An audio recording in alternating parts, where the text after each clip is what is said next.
Ready. अध्यक्ष महाराज परिच्छेद.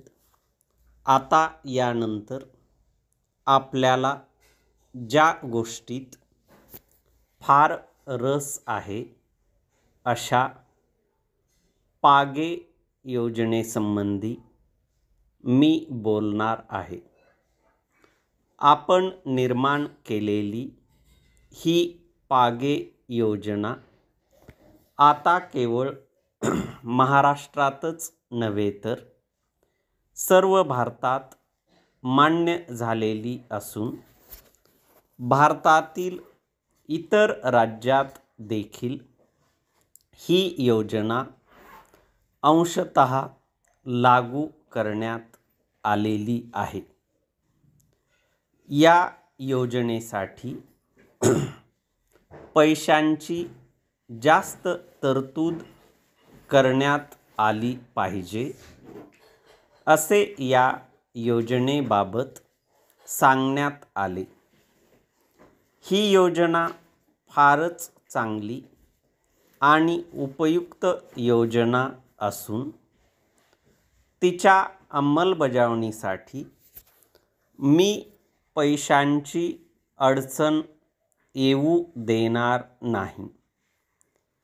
या योजनेचे महत्त्व जाणूनच महाराष्ट्र राज्याने या योजनेचा सर्वात आधी अंगीकार केला आहे. अध्यक्ष महाराज, आपल्याला आठवत असेल की 1964-65 साली आपण चौथ्या पंचवार्षिक योजनेसंबंधी जो तात्पुरता आराखडा तयार करून नियोजन मंडळाकडे आणि भारत सरकारकडे पाठवला, त्यामध्ये आपण या योजनेचा समावेश केला होता व त्यासाठी 25 कोटी रुपयांची तरतूद केली होती. आपल्या हेही लक्षात असेल की या योजनेला त्यावेळी भारत सरकारात व अन्य राज्यात देखील कोणत्याच प्रकारचा पाठिंबा नव्हता.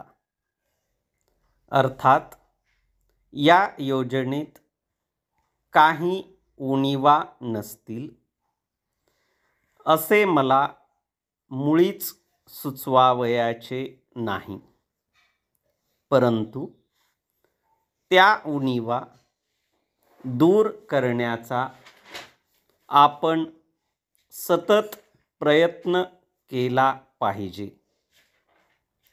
ही योजना प्रथमच पुढे आल्यानंतर भारताची पाकिस्तानशी लढाई सुरू झाली व त्या संदर्भात भारताचे त्यावेळचे पंतप्रधान कैलासवासी लाल बहादूर शास्त्री यांचे या योजनेकडे लक्ष गेले.